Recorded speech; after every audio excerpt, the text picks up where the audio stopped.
Yo guys, what is up? Max here with a video about The Division 2. Now, why are we talking about The Division 2? Well, The Division 2 is a looter shooter that launched in 2019 that launched with relatively solid reviews, got support for a few years, and then seemingly all of its support stopped. The developers said that they were done with the game. The game did not receive a new update or any new content for over 560 days, but very recently they started a new season. They're reworking some of the endgame things, and I wanted to go and check it out as I've never played a Division game before. This was my first ever experience with a Division game, and I had an absolute blast. I really think this game is good, and I think if you're a fan of the looter shooter genre, you would like this game. And so I wanted to talk about it and bring it to your attention. We're going to be talking about what this game is, what it offers, and kind of why support was stopped in the first place. Hope you guys enjoyed the video. Let's get right into it. So I'm probably in the minority group here that I've never played the Division franchise up until now, and that was for one simple reason.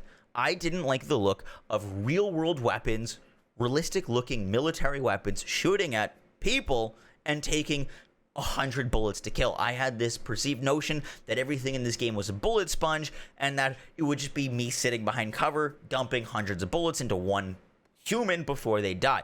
And there definitely is some of that. Exclamation. Wait, he says immune. Your turret. Shoot the back, shoot the back. Yeah. I'm getting around. I'm gonna flank. We're gonna do a little backsies. Yeah. Okay. If you see his back. He's running against circles.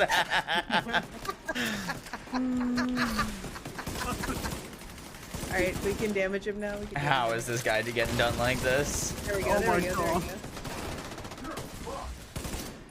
You're fucked. But I want to tell you that it works. It really works in the fact that this game is a looter shooter, and one of the best things that this game does is progression. Looter shooters are all about progression and feeling stronger, getting that next piece of loot, that next piece of cool gear. And the fact that enemies don't die in like 1 or 2 bullets, you can with certain builds, but the fact that they don't, for the most part, allows you to feel that sense of power and progression as you get new pieces of gear, as you min-max in this game. And this game is very about min-maxing, getting to see those health bars disappear faster and faster, going from 2 clips on a elite enemy all the way down to 1, all the way down to a few shots. It works really well, and it never felt like enemies were just like too bullet spongy as long as I was keeping up with my gear. It's very satisfying with the damage numbers and the combat and the shooting. It actually works quite well. So what is there to do in the Division 2 after you beat its 25-ish hour-long campaign and its Warlords of New York expansion? Which, by the way, you're going to want. There's a weird thing in this game where the endgame of the base game is completely different than the endgame if you have the DLC. The DLC's endgame is like the true endgame, for example. So you're going to want to get that. But what is the Division 2 about? What are you going to be doing once you beat everything? So that's where I wanted to bring up how this game does loot, which is really cool and very impactful, and I wish some games would actually learn from this. So once you're out into the world of Washington, D.C., there's a bunch of different activities. There's main mission activities, there's control points to grind for like weapon attachments, there's seasonal activities, there's strongholds, which are kind of like Destiny Strikes or Borderlands 3's takedowns, and then there's also 8-player raids, which are actually very mechanical and very difficult. My first raid clear took me about 8 hours. I had a ton of fun. You got him? Just turning green. Oh, I went on the turret. Good. Because that's the same button. He can be damaged right now. He's in an area where he can be shot. He's down. He's down. Damage. Come on. We got him. Shit. Damage. Yo, let's go! Shit. But what the Division 2 does really well is targeted loot farming. And there are a ton of different builds and playstyles. If you want to go for a sniper build, a shotgun build, a status effect build, it doesn't take a crazy amount of time to put a build together, because if you want to go farm a set, you could just go to a certain area or do a certain activity and set your targeted loot to go get that set. For example, if we come over to Foggy Bottom here, it's dropping assault rifles this week, and if I did these control points, enemies would have a higher chance of dropping assault rifles.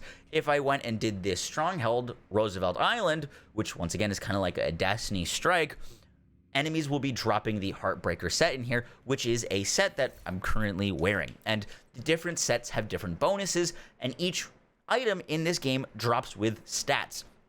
Now, the harder the difficulty that you're playing on, the higher the stat rolls will be. Like, for example, on the easiest difficulty, you're not going to get a max rolled stat item. And this is where the Division 2's endgame grind really starts to kick in.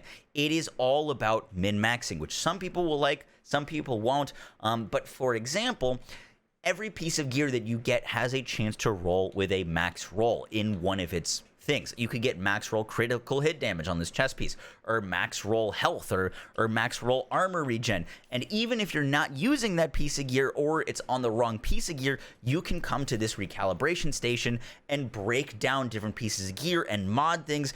And your kind of goal is to get all your pieces of gear with perfect rolled stats for stats that you want, so that you can take on the hardest difficulties in this game, and the difficulties get really, really crazy. But for example, if I wanted to get rifle damage for a rifle, I've got this Baker's Dozen. This Baker's Dozen has perfect rifle damage, and I could break this thing down and get my perfect rifle damage. Now that's maxed, that's saved in my library. And then if I had a rifle that I really liked, for example, this SIG CQB has perfect rolled crit damage, perfect rolled headshot damage, but terribly rolled rifle damage. So then I could then take this rifle damage perfect roll and put it on it, and now I kind of have like a perfect rolled rifle. And that's a lot about what this game is about. All the drops that you're getting are going to be significant or possibly significant, and you're going to be breaking them down, crafting them, and turning different builds and into like perfect endgame builds to allow you to do the hardest content possible.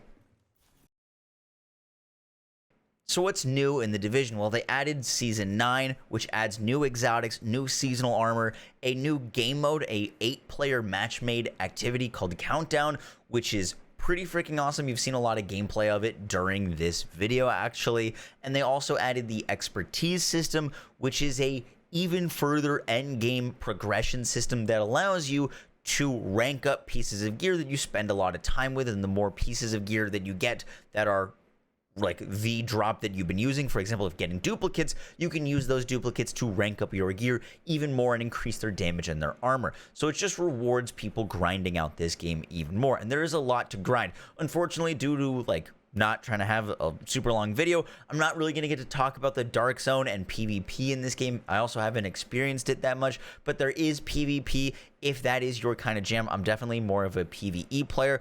I didn't get to really mention about how exotics are in this game, and that you can only have one weapon or one exotic weapon equipped and one exotic armor, and how rare they are and how awesome they are and impactful they are to your game when you finally get them. If you enjoy those like super rare loot chases, this game has it. But overall, I just wanted to put this video out because I feel like there's a little bit of a drought right now in the looter shooter genre with games right now, and the Division 2 is a really awesome option if you've never checked it out. And hey, if you played it when it first launched and haven't come back to it, maybe give it a go. Super curious.